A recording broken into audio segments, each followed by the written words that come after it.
Welcome to the Survive Scale Soar podcast.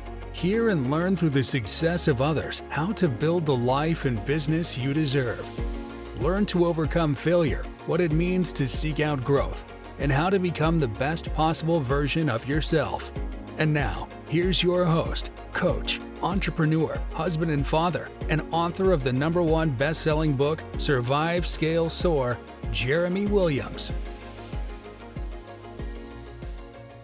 And welcome back to the Survive Scale Soar podcast. I'm your host, Jeremy. And just a quick reminder, this show comes in two formats. We have Real Talk, where it's just me and the mic talking about what's happening in our world today and how that will impact your business.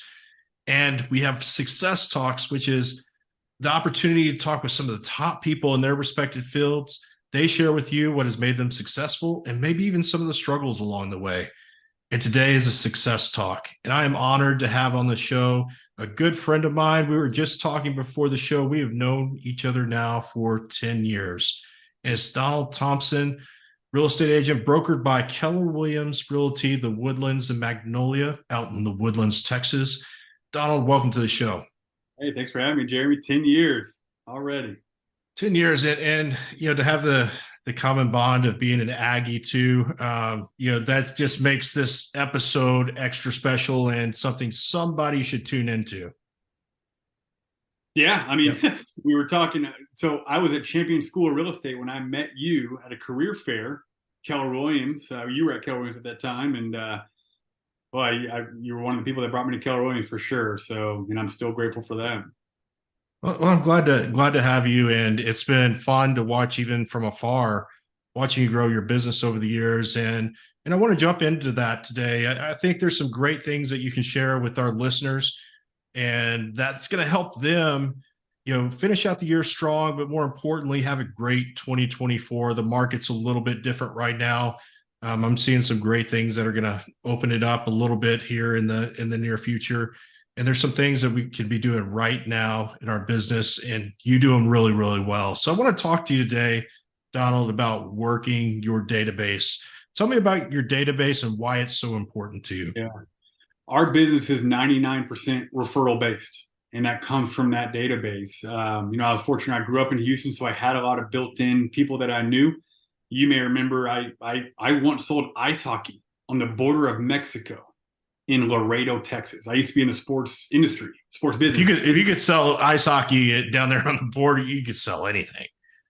That's the idea, right? And so when I first moved back to Houston, I'd gone to Texas A&M for 2 degrees there and 5 years in Laredo. So I had been gone from the Houston area for a while. So the first thing I did, even while I was in training at Keller Williams, I got my phone out and looked at anybody and everybody that had a Houston connection in my contact list and just went down the list and used my new career as an excuse to reconnect. My phone call sounded something like, "Hey, I haven't talked to you in a while, and I just want to let you know I'm back here in Houston. I got a new career, and I'm wanting to reconnect to let you know I'm back here in Houston." And of course, before I could even get it out, what are you doing? What's your new career? Aren't you selling ice hockey on the border of Mexico? When I told him I was in real estate, that just opened up a lot of doors. And remember the second person I ever called, and there was a reason she was the second person I ever called. She was an attorney that I worked with in Laredo, and she had her principal office here in Houston. And I'll never forget it. She said, "Donald, that's great. My son just got word that he's being transferred from Austin to Houston. He'll be in town this weekend. Can you help him?" I'm like, "I'm just got out of training, but absolutely." I didn't say that out loud, but my database has been everything since the very beginning. Yeah, and I want to point that out. I think a lot of times, I'll get asked that question as a coach. Somebody will say, "Well, what do I say?" And I think you just demonstrated how simple it was just to pick up the phone, get past the fear of doing that, make the call, and just say, "Hey, this is what I'm doing, and I'd love to have your support." A lot of times we'll make those calls. They're not making a decision right then, right? It's building that relationship and sticking with them over time before they might use you. So super simple. So you said 99% comes from your database. Are you using a particular platform or CRM to manage your data? Yeah, I use what's called a referral maker CRM system that keeps track of. I have it open here right in front of my screen here, and the main things we do are calls, notes, and pop buys. So it's all about voice to voice and face to face, and creating those voice to voice and face to face interactions.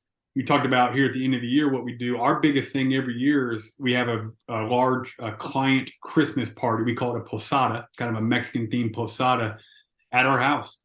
Last year we had over 120 people come for that, including the kids. And it's not always about the party itself. The party is the reason to call. I always need, even though I'm very strong with my database, I know them, most of them I have a personal relationship with. I still struggle to make those calls too. It's hard for me to just call without a reason and just, Jay, Jeremy, how's everything going with you in the house? I don't feel comfortable with that. I need a reason to call. So I'm either calling to invite them to something like this posada, or in the summer we have a movie night for our clients, or I'm trying to bring value. The last couple of weeks here in Texas, we had a big election that no one seemed to know about, where Proposition 4 was one of the big things on the ballot to drastically decrease our property taxes. I called every single client, every single person in my database one-on-one, and made sure they knew about this Proposition 4. So I'm bringing value or bringing education about the biggest asset they own. I've always said your financial advisor should call you once or twice a year to tell you what's going on with your financial retirement assets, right? Well, why don't we as realtors do that, or lenders do that for people with their biggest, most personal assets? So I always try to mix in a few calls a year talking about that and or inviting them to something. So Donald, let me go back. Yeah, let me go back on that Proposition 4. That's brilliant. That's a great reason to call. Let me ask, how many people actually knew about Proposition 4 when you made the call?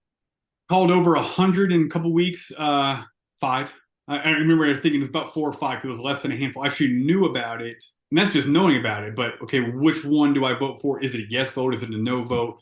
All that. And they appreciated the fact that I would call and let them know something about their property taxes. I have no skin in that game. I'm not getting any pay for them doing it, but I'm looking out after their asset because here in Texas, our property taxes are high. So to get that down, they just appreciated that I was looking out for them for a way to save money on a product that I've already sold them, is what really resonated with a lot of people. And yeah, like you said, most of them didn't even know about it.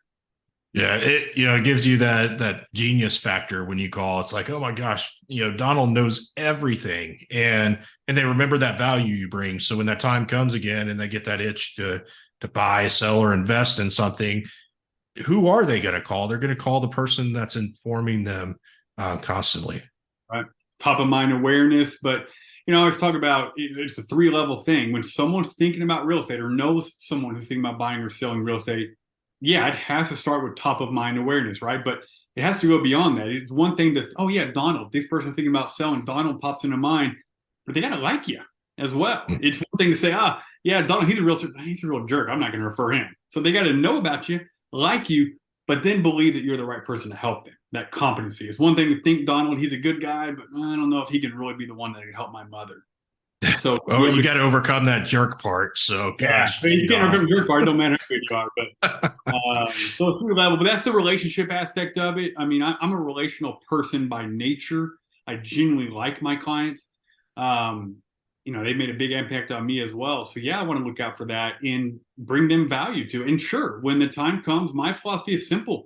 If I take care of my clients like I would my own family, when the time comes for them or someone they know to buy or sell, yeah, I do expect them to think of me and refer me in that sense. So yeah, I heard a great analogy today is when you have that client, it's like going out and planting a tree, and that tree then sprouts branches because you do such a great job for them that they refer you out to another person, then another person, and it multiplies over time. So I like to think about it as out here planting all these trees. Yep. We have one client, let's call them the Smiths. Before they even bought or sold a house, they referred me quite a few clients. Well, those clients that they referred me to have referred me to other clients. So I always call it the Smith tree. Okay, from this Smith tree, this one seed, it has grown these different branches. And now those people they referred have referred others. So their branches are growing, all started with one referral from them. So that's amazing. It takes time. You got to be intentional about that. it's organic in that nature, to grow that. And you got to keep in touch and do the right things. You mess up one of those deals, it's over. My biggest goal is like, so Jeremy, if you refer me to somebody, my biggest or goal would be for the person that you referred to me to call you back and say, Jeremy, thank you for referring me to DT. He really took care of us and went above. That's my job. Because if they call you and say, Jeremy, why the heck did you refer me to this DT guy? Hey, you're never going to refer me again. That's your reputation on the line. So I take that very, very seriously, yet we have fun with our clients. One of the things when we started to build the business a little bit, we always did traditional celebratory photos in front of their house. We'd have the soul sign, and we're not just sitting here. So we're jumping in the air, we're chest bumping, soul sign. And it was two things. I wanted to put it on Facebook or social media for people to say, man, Donald sold in their house. He must be, pretty good at what he does, but man, his clients look like they have fun with him. And that really was the way I started it out, was just posting those celebratory photos, tagging the person. Other people could, their friends could see it, and it just kind of came to spread through that. So I think, Donald, the people that are listening in and know you, can you say that the airtime that you had in some of those earlier photos, do you have the same airtime now? Because I've seen those photos and they're amazing. Yeah, my vertical is not quite what it was, nor is my hang time. But I still got it, Jay. I'm only 42. I can still get up, and if it wasn't for my son, I work out with my son 2-3 times a week in the morning. He keeps me in shape. I'll tell you that. There you go. Well, I think this kind of leads to an interesting conversation, in that I know you have some tech in the background that's kind of working to support your business. And there's a lot of companies out there, even the company that you work for, that there's a heavy push with tech. Yet I'm seeing the agents that I'm coaching that spend more time in their database and more relational and using just the tech to support it, not run the business, are having more success. Is that what you're experiencing? Yeah, I'm not super high tech myself. I'm just getting into LinkedIn a little bit more, for crying out loud. But it goes back to, we're so busy with what's in our phone. And I think ever since COVID, not to get too deep with it, but people have become more introverted, more reclusive in their nature. And how many calls do you get from people just calling to check in with you besides your mom and grandma, maybe, kind of thing? Not a lot. Yep. It goes back to we're human, we're wired for connection, and to have those face-to-face, voice-to-voice interactions. Yeah, maybe leading with a real estate related thing, because I want to respect people's time and do all that, but we get into those conversations and build those relationships about the family, the kids. They know about my family and kids. A lot of my clients have met my family. Of course, my wife is licensed with me. She's a part of my team, and we got her. You just never want to be a transactional realtor where you're on to the next. And a lot of clients feel that way. And as realtors, we don't intend to do that. We're talking to them every day during that transaction. All of a sudden, the transaction closes, and most realtors, they're on to the next one. And I don't think they do it by just by nature. But we got to remember those clients, and not reaching back out to those clients after the closing almost makes them feel like they're being used. Well, gosh, Donald was my best friend for the whole thing, and then after it closed, I never heard from him. You don't want that. Yeah, it's almost like a bad breakup. Hey, I thought things were going good, Yeah. And Donald left me. I'm big on group text with my clients, with the husband and wife. We do a lot of group text. So sometimes if it's been a few weeks after a closing, and I followed up with them to see how everything's going, but sometimes I miss our group text. I just want to call and have fun in the group text again. And but no, it's back to the basics. It's breaking bread. I love having coffees or breakfast with my clients and just seeing them. But it has to come from a genuine state, and it does. Now, do I talk and keep in touch with every single past client we've ever had? Not necessarily, right? But the majority we do, and it comes from a genuine relational aspect of it. Do you work a system? Is there like a top 50, top 100? Is there some sort of system to help you manage that? Because I know, especially with an agent that's been in the business 10 years, your database can get really big, and it's a little more difficult to manage. Yeah, our CRM system asks us to rate, like I said, clients. We have A+, A, Bs, and A+ is probably someone who has used us and or referred us multiple clients in maybe a year span. An A, maybe 1 or 2. A B is maybe someone who's used us in the past but hasn't quite referred. A C is someone that we feel like could be a potential client or could have the potential to refer. So yeah, there are rankings in that way. Do I fall at where I hit my A pluses more than my A's? It's probably pretty consistent all the way through, to be honest on it. I don't really look at him as, hey, this guy's an A plus, so he's more important to me than this. I'm just not wired that way. But per a ranking in the CRM, there are rankings for those kind of things.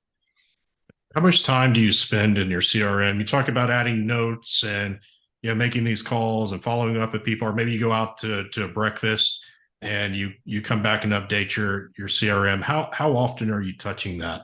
So it's always open. I'm looking at my computer here to my right, and it's one of my tabs that's always open to kind of go in. Do I enter stuff into the CRM every day? Maybe not. I have a call where I'll maybe take a few notes, and then maybe it's on a Saturday morning, or maybe later that evening, I'll go back and just enter those notes, because it's important to me to realize, okay, when's the last time I touched them? What did we talk about? Oh, that's right, they had that baby on the way. So I do try to do that. I learned that in the sports industry business when we were selling ticket sales, season ticket sales.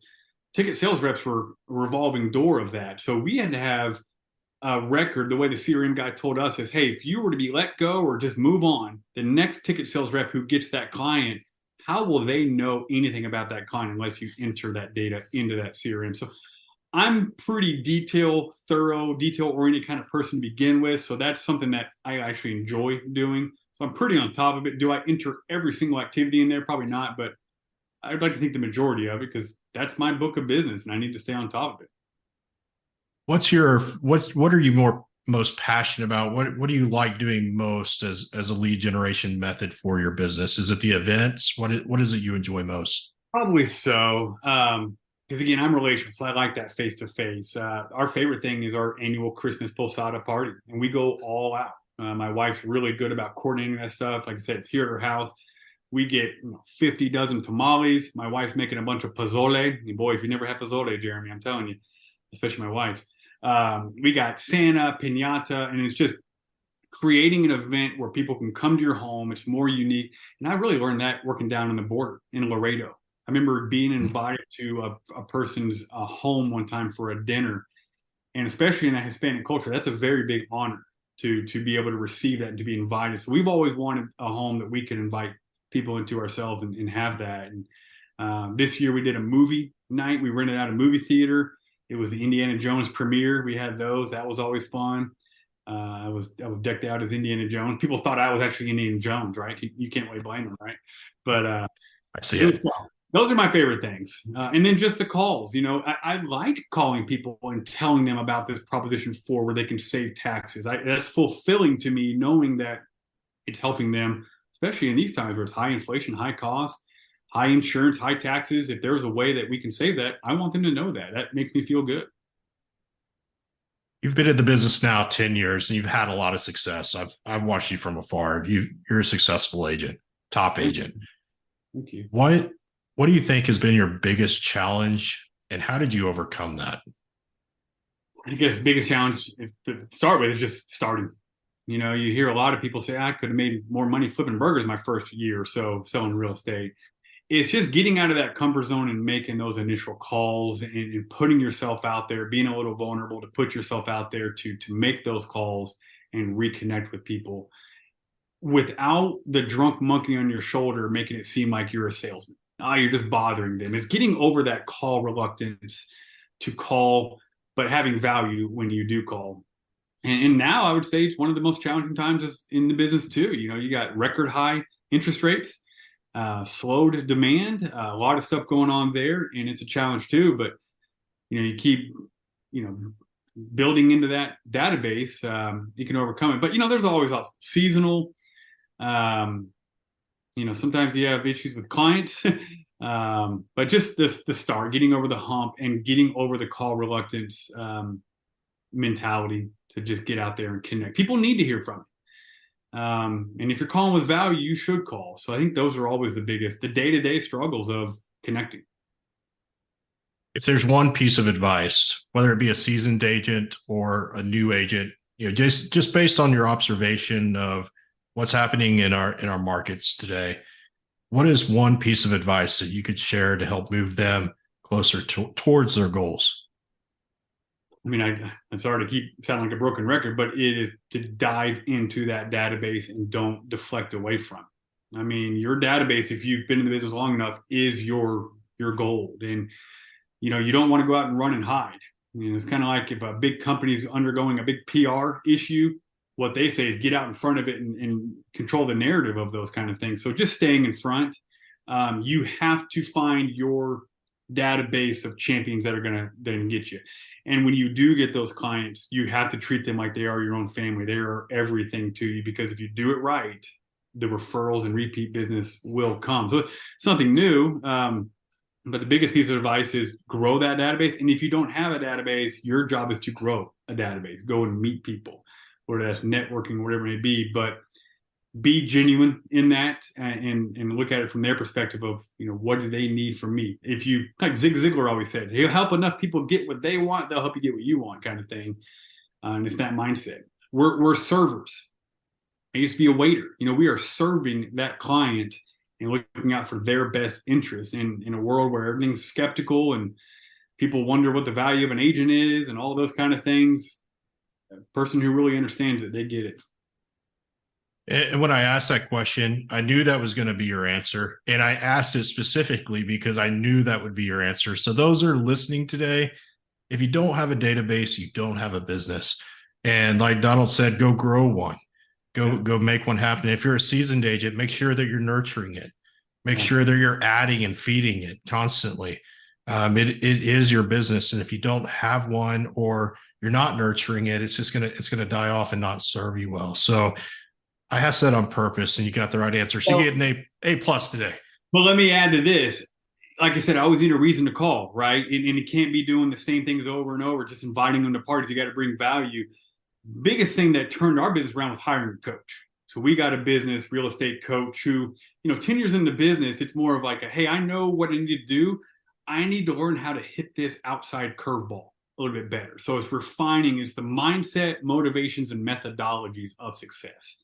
And we all need coaches. Even professional baseball players need coaches to refine us and develop us, not get set in our ways and habits, and pushing us and holding us accountable and doing those things. But just a different objective mindset of, hey, have you thought about doing this? I mean, the whole Posada idea, which is our most successful event every year, that came from my coach. They probably never thought about something like that. And that's one of the most successful things we do, just like the movie night, everything else. So the coach is who kind of continues to develop, because you can get stale in this business just doing the same thing over and over, and you're wondering why you're getting less traction. It's the developing and constant refining that a coach brings from that outside perspective. And especially if you can find a coach who is really coaching you to your personalities and your strengths, how you would coach me would be very different than how you would coach the next person. So that's huge. That's been our big thing since about 2018. And we saw our business really jump up since that point. So that'd be the other thing. And it's not a cost thing, it's an investment thing, is what I would say.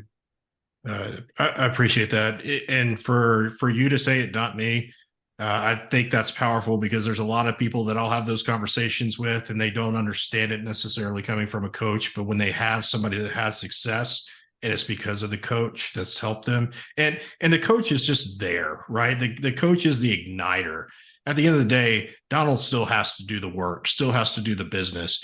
But it does get you to see with a different perception, different lens when you look out into the world, and can kind of make changes. It's just moving the needle sometimes. Really big things could happen. So thank you for sharing that. Donald, I appreciate you being on here today, but I want people to know how they can connect with you. Maybe they're looking at buying, selling, or investing in a home. What areas do you serve, and how can they connect? So I'm in the Tomball, Woodlands, Cypress area myself. Our office is in Woodlands, so it's mostly Northwest Houston. But we were talking before the call. We have a listing out in the Atascocita, Humble area. So we do go all over, but I would say our main niche is Northwest Houston. You can always find me just through my website. So we're the DT team.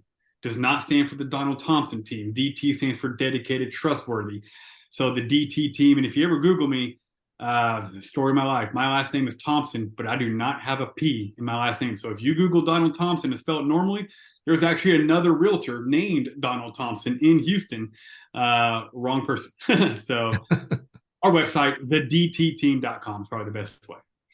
Well, Donald, thank you again for being on the show today and all the information you shared, taking time out of your schedule. I know right before we got on, you're hard at work negotiating for your clients, and you're right in the midst of that. So to be able to take the time out to do this, I know you're going to bless some of the people that listen to this. They're going to hear something today that's going to spark something in their world to get them on a path so that they can have the success that you're having in your business. So thank you again.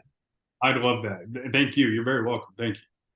All right. Until next time, onward and upward. Thank you for listening to the Survive Scale Soar podcast. If you heard something that made a difference in your life today, share it with someone that might benefit and subscribe so you don't miss the next episode. Learn more about the host of this podcast and coaching services offered by Red Hawk Coaching by visiting www.redhawkcoaching.com.